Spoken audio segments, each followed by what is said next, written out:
Esta semana en Parroquias de Galicia visitaremos a localidade coruñesa de Bertamiráns. Alí coñeceremos a beleza paisaxística desta zona, camiñaremos polo paseo fluvial, descubriremos os encantos do Pazo da Peregrina e visitaremos os enclaves turísticos deste belo lugar. Ademais, estaremos con don José Luís Dorelle, visitaremos a súa parroquia e varias das capelas que leva, e estaremos ademais con varios veciños que colaboran asiduamente na parroquia como Lino Bouzas ou a señora María. Ademais, viaxaremos ata outra punta da xeografía galega, máis concretamente ata Lugo, para coñecer a fondo o Pobra de Brollón. Alí Francisco Moreiras, o párroco encargado desta zona, ensinaranos os lugares máis emblemáticos deste fermoso sitio, coñeceremos a súa parroquia e os encantos deste pequeno pobo.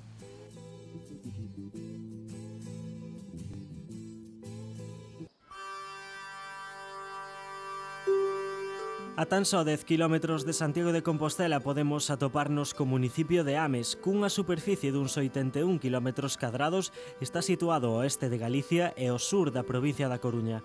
A pesar do seu carácter de terra interior, o concello de Ames pode presumir de gozar dunhas condicións climáticas propias da zona litoral, cun clima apracible que pertence ao dominio oceánico húmido con temperaturas medias que rondan os 14 graus centígrados. Este concello conta cunha poboación duns 27.000 habitantes e o seu núcleo urbano máis poboado é o Milladoiro, aínda que a capital se atopa en Bertamiráns.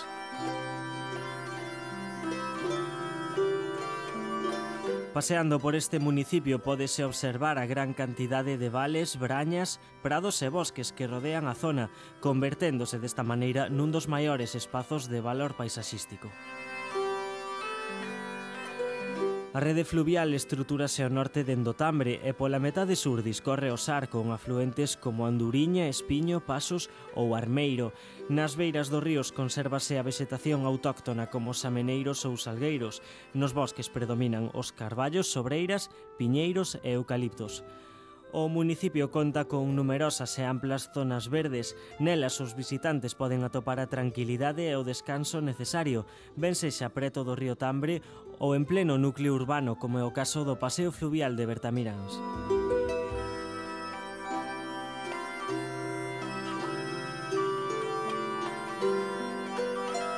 Pero se hai unha parada turística obrigada nesta zona é para visitar o Pazo da Peregrina, sen dúbida unha mostra da arquitectura galega tradicional. Este pazo foi recentemente restaurado, sendo na actualidade de titularidade municipal. O conxunto consta de dúas edificacións perpendiculares, un patio central e xardíns.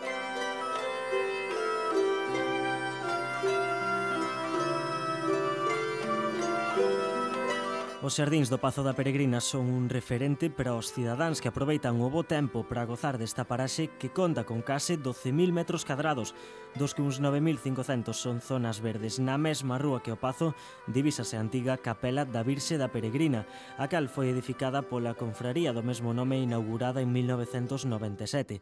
Na actualidade este edificio pertence ao concello.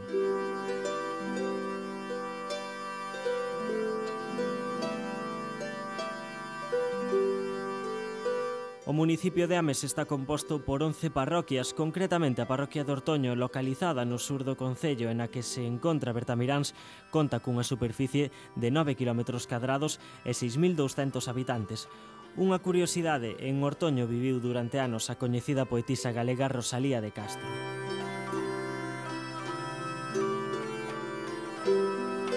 Hoxe queremos que coñezan a don José Luís Dorelle, o párroco encargado das parroquias de Bertamiráns. Nacido na Estrada, formouse no Seminario Menor e Maior de Santiago de Compostela.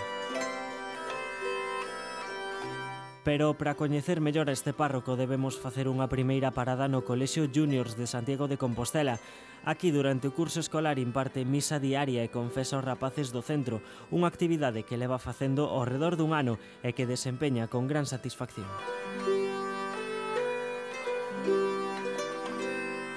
Aquí suelo venir todos los días, de lunes a viernes, a confesar y a celebrar la misa cada día un curso diferente. Es muy divertido porque desde los pequeñajos de primaria, de primero y segundo de primaria, que todavía no han hecho la comunión, que vienen aquí y que apenas sobresalen por encima de los bancos, hasta los grandullones estos de segundo de bachillerato, que son más altos que yo, pues van pasando todos cada 15 días.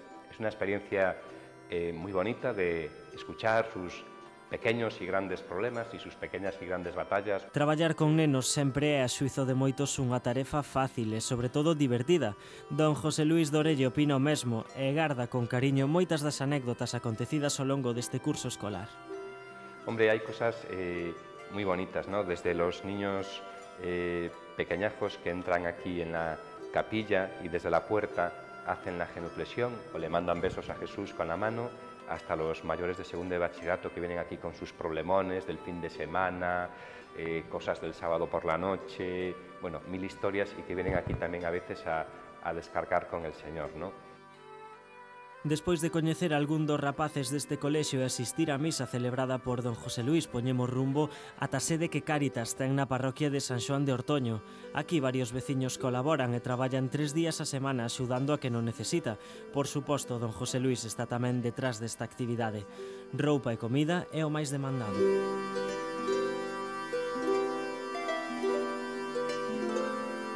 Despois de visitar a Casa de Cáritas, acudimos ao encontro con don José Luís na parroquia de San Xoán de Ortoño. Aquí ofrece misa cada día ás 8 da tarde. Lino Vilas é un dos fregueses desta parroquia. Nacido en Ortoño, viviu toda a vida neste lugar. Lino coñece á perfección o pasado desta parroquia e ademais é o encargado de actualizar o apartado dedicado á cultura e á historia da parroquia no blog que teñen os fregueses desta igrexa. Un blog que foi iniciativa de don Andrés, o anterior párroco, e que é visitado por xente de todo o mundo.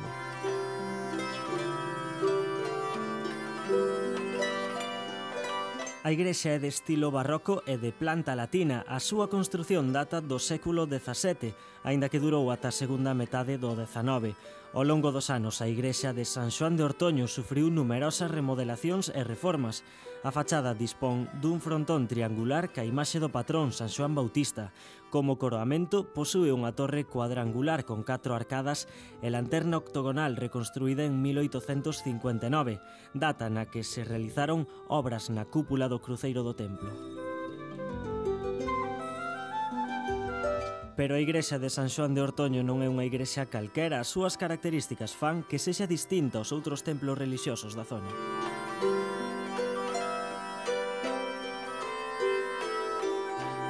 Unha das características que sobresalen das outras iglesias da zona é que é moi alargada e moi estreita.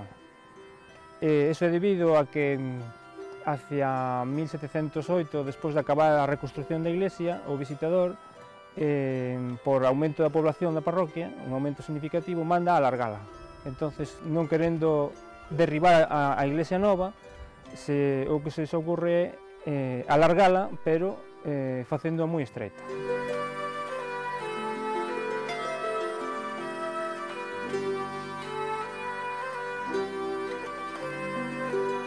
No interior da igrexa podes atopar a capela maior que foi rematada cara a 1719, a Sancristía 20 anos despois, no ano 1739. Parte das imaxes deste templo datan do século XVII, aínda que a maioría son do XX. Entre finais do século XVII e principios do XVIII, a igrexa de San Xoán de Ortoño sufriu numerosas remodelacións interiores. Nesta igrexa encóntranse, sen dúbida, as representacións artísticas relixiosas máis relevantes da zona.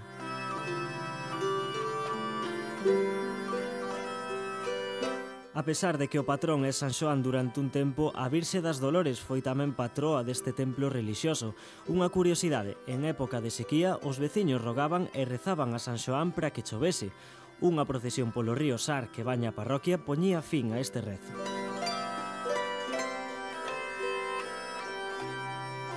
A chegada de don José Luís a esta parroquia supuxo unha onda de aire fresco, tanto que os veciños están encantados con el. Todos recordan perfectamente o día que don José Luís pisou a parroquia por vez primeira. Ai, sí, foi unha alegría moi grande para todos os vecinos. E yo non se acuerda él de mí, pero fui a la Sancristía a saludarlo, a darle 2 besos, porque mi marido estaba allá en Covas, que iba a un funeral, y él pasó y dijo buenos días. Llegó a casa, lo primero que me dijo fue: ay, tenemos un cura buenísimo, joven, guapo, tenas todas. non podemos ter mellor cousa. E foi o que me dixo. E iso mesmo yo dixen a don José Luís. Este ano, por primeira vez, os veciños realizaron, grazas a unha iniciativa deste xoven párroco, unha alfombra floral con motivo da celebración do Día do Corpus Christi. Durante días, os veciños traballaron na Casa Reitoral de Ortoño duramente, cortando e separando flores para ter todo preparado para ese día.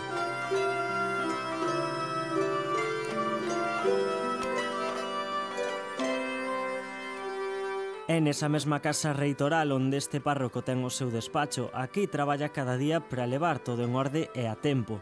Don José Luís séntese completamente feliz e satisfeito como sacerdote. Foi despois dun longo proceso de maduración cando tomou esta decisión. Para iso, ingresou no Seminario Maior de Santiago de Compostela, onde se comezou a formar. Cuando hice la primera comunión yo quería ser sacerdote, pero evidentemente con 8 o 9 años es una cosa pues infantil, inmadura, pero bueno, quizás ahí estaba ya la semilla de mi propia vocación sacerdotal, que después fue madurando con el tiempo hasta que ya con 18 años fui al Seminario Mayor después de haber hecho lo que antes era Bupicou en mi pueblo. A pesar de que don José Luís é sacerdote dende fai 8 anos, esta é a primeira vez que exerce como párroco. Antes traballou no Seminario Menor de Santiago como titor e profesor. Desa etapa garda un gran recordo. Estuve con chavales todo el tiempo, miles de actividades, fui profesor en la ESO, en el bachillerato, tutor en la ESO, tutor en el bachillerato, 8 cursos seguidos muy intensos en un lugar donde pues, aparte hay un internado, un seminario funcionando dentro, con lo cual actividades, trabajo, deporte, teatro, salidas, excursiones, viajes, clases, programaciones, memorias, bueno, miles de actividades muy bonitas, muy entretenidas, sobre todo hechas con jóvenes a los cuales yo considero que son pues lo mejor de nuestra sociedad. Despois de coñecer a igrexa de San Xoán de Ortoño e o seu párroco, poñemos rumbo a outro dos templos que están a cargo de don José Luís. Neste caso visitamos a nova capela da Peregrina. Esta capela substitúe a antiga que estaba situada no Pazo da Peregrina e que na actualidade é propiedade do concello. A nova capela fíxose por fases e con poucos medios. Unha aportación municipal e a colaboración dos veciños fixeron posible esta nova obra.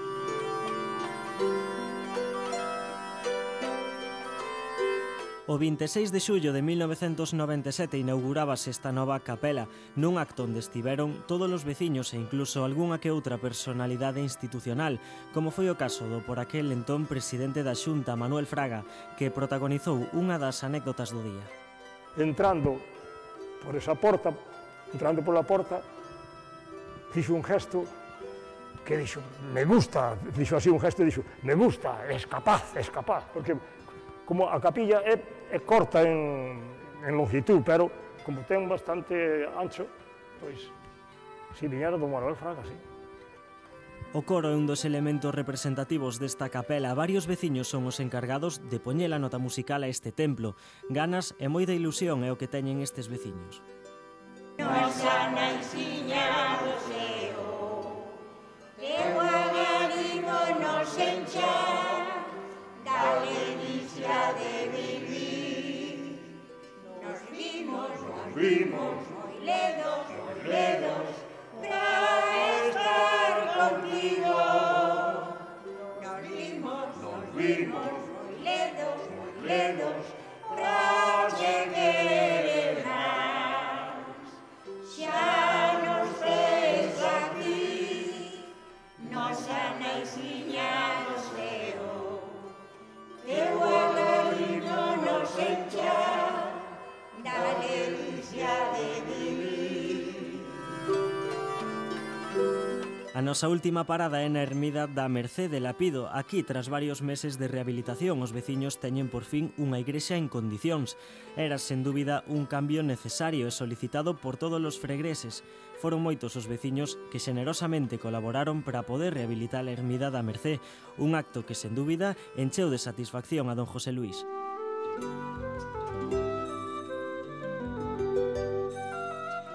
O pasado 13 de xuño, o arcebispo de Santiago de Compostela, Monseñor Julián Barrio, presidiu a primeira misa despois da rehabilitación desta igrexa.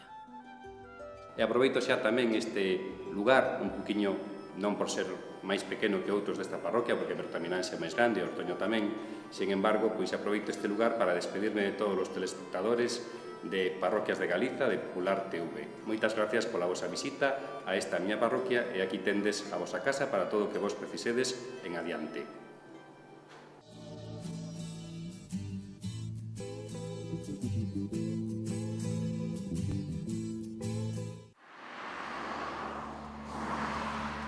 O noso próximo destino é un dos máis fermosos territorios da provincia lucense. Formando parte da comarca de Terra de Lemos, atópase a Pobra de Brollón, municipio situado entre a depresión de Monforte e a Serra do Caurel, en plena Galicia agreste e montañosa. O inexorable paso do tempo deixou o seu sinal nestas terras a raíz dos castros existentes e dos restos da cultura romana que aínda se manteñen. A extraordinaria beleza paisaxística das terras de Brollón foi escenario de revoltas campesiñas e vida monástica.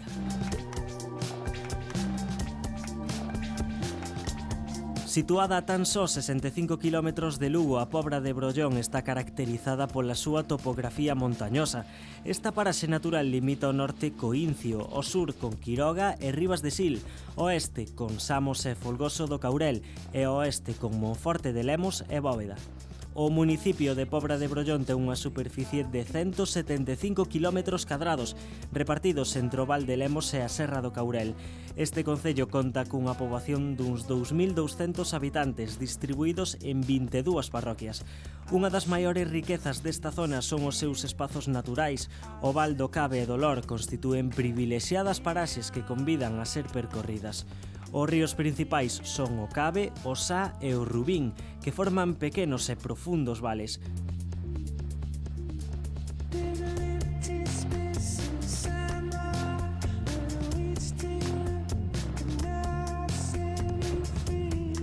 Percorrendo a Pobra veremos unha arquitectura tradicional propia na que a pedra, madeira e a lousa son elementos que distinguen esta vila fermosa e uniforme.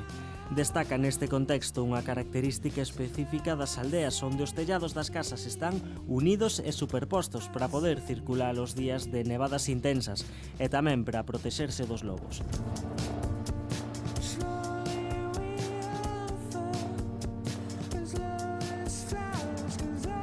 No municipio da Pobra do Brollón atópanse 22 parroquias nas que se pode destacar a beleza e arte das súas igrexas. Francisco Moreiras é o mozo párroco de 6 delas. Nacido en Lalín, chegou a Pobra de Brollón fai 7 meses, despois de formarse nos seminarios maior e menor da cidade lucense.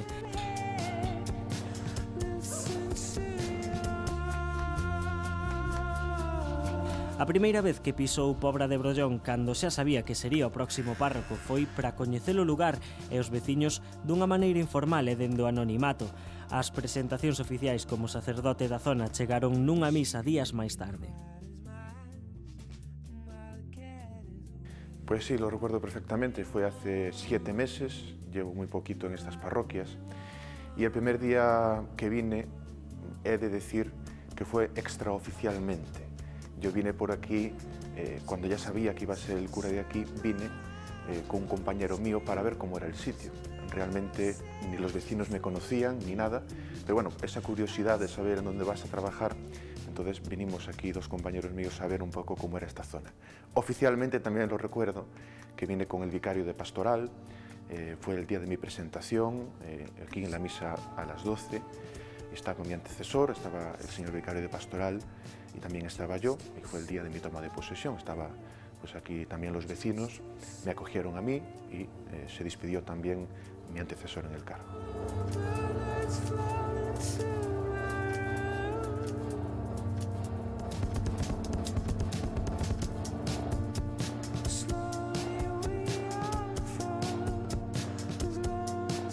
Don Francisco descubriu a súa vocación sacerdotal pouco a pouco, aínda que foi dende sempre, como el mesmo se define, un neno de igrexa.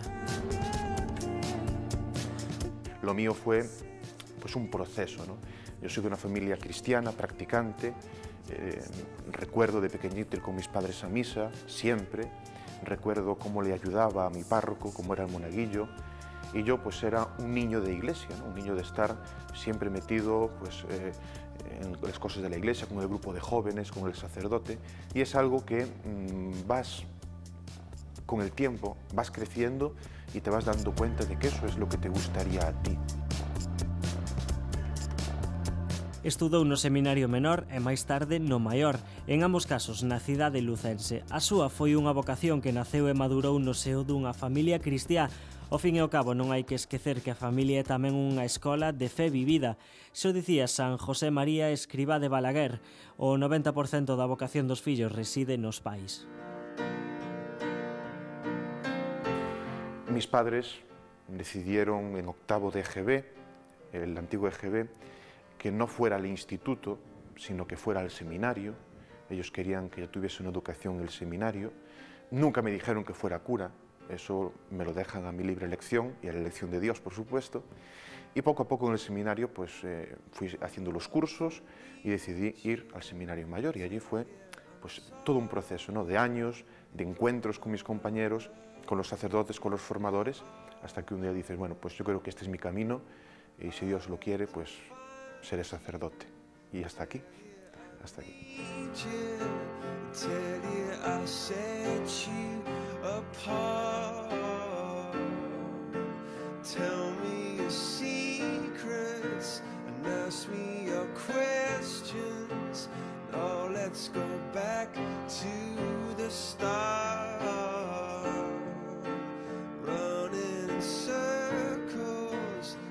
Bueno, pues este retablo, como podéis ver, está restaurado de no hace muchos años. Tenemos en el centro la imagen del patrón, que es San Pedro, que se celebra a finales de este mes de junio. A la derecha a San José y al Niño Jesús, y aquí a la izquierda a San Antonio, que también hay en el centro del pueblo hay una pequeña capillita dedicada a San Antonio. El altar estaba, como antiguamente, pegado al retablo, se ha puesto hacia adelante, y hay una curiosidad que mucha gente que entra aquí por primera vez me pregunta dónde está la sacristía, porque nadie la ve, ¿no? Es algo que a veces se pregunta y nadie la ve. Pues la sacristía está detrás del retablo. Hay más iglesias con la sacristía detrás del retablo, pero esta, además, por los colores, pasa un poco desapercibida. Pero la sacristía está detrás del retablo. Generalmente está en un lateral o por ahí, pero está detrás del retablo.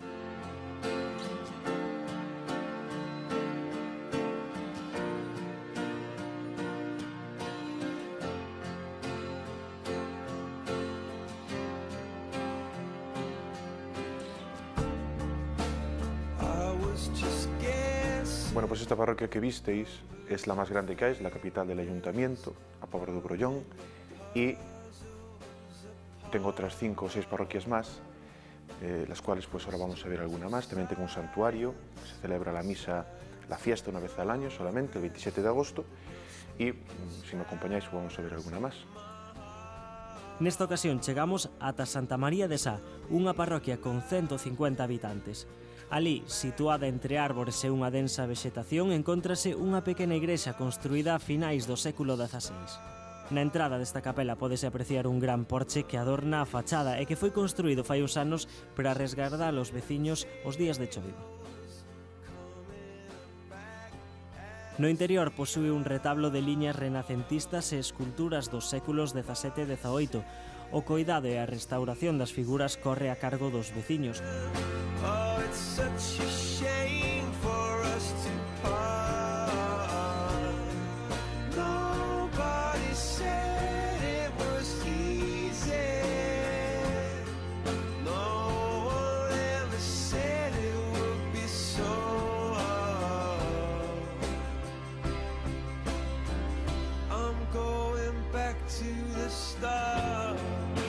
Pobra de Brollón é unha localidade pequena, con poucos habitantes e a gran maioría son adultos. Por iso o número de fregreses non é tan grande como lle gustaría a este mozo párroco. Quizás nos gustaría tener más gente, igual que a ellos mismos, a los vecinos también les gustaría que hubiera más gente, que hubiera más niños para confirmarse, que hubiera más niños para la primera comunión, o sea, que hubiera una comunidad parroquial más grande. Pero no debemos de pedir, es lo que hay, y por tanto con lo que hay se trabaja, y entre todos pues levantamos lo que es pues la vida, la comunidad cristiana, ¿no? Las primeras comunidades cristianas eran pequeñitas, eran muy pequeñitas y estaban empezando, y sin embargo se vivía la fe con un gran entusiasmo y con una gran alegría. Pues también las comunidades pequeñas, las más sencillas, que no son de ciudad ni son de grandes urbes, pues también se vive esa fe pues con gran naturalidad y con mucha alegría. Os domingos son os días con máis traballo. Don Francisco ofrece misa en cada unha das parroquias dende primeira hora da mañá ata ben entrada a tarde. Bueno, el día principal de contacto con las parroquias es el domingo, por tanto sería tener 6 misas aproximadamente y bueno, pues a cada hora tenemos una, empezamos a las 10 de la mañana, la última es a las 5 de la tarde. Y bueno, ya toda la gente sabe el horario, más o menos. También disculpan si algún momento se llega tarde, porque a veces te rollas un poquito en una parroquia hablando con la gente y siempre andas un poquito a contrarreloj. Pero bueno, fundamentalmente es así. Después por la semana, pues ya uno es diferente. Va a la parroquia, habla con la gente o te llaman para cualquier circunstancia y es mucho más fácil, ¿no?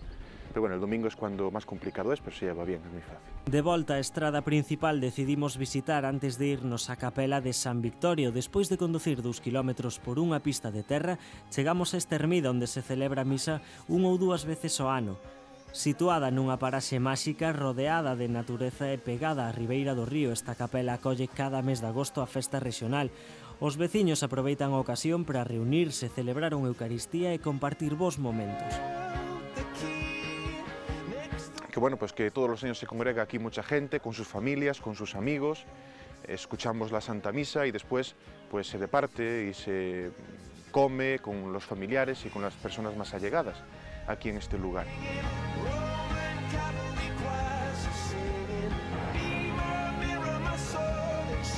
O día da festa sacas o santo en procesión e os fieis pásanllo por aquelas partes do corpo onde teñen as súas doenzas.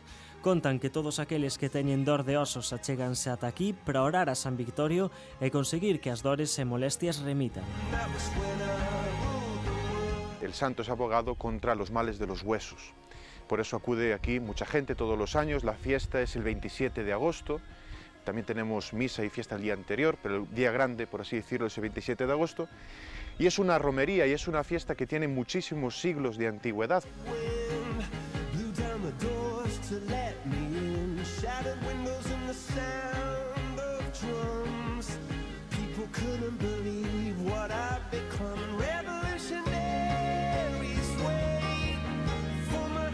Bueno, pues estoy encantado de poder enseñaros un poquito mi realidad, donde trabajo, donde vivo, donde el señor obispo me encomendó en estas parroquias, con gente buena, con buen espíritu, y por tanto están todos invitados a cuando quieran venirse por aquí, a celebrar también nuestras fiestas patronales, nuestras fiestas parroquiales, a conocer la zona que es bonita, conocer la buena gente y sobre todo también pues a vivir una realidad distinta, que es la de las parroquias rurales, con alegría y ciertamente con mucha fe y entusiasmo.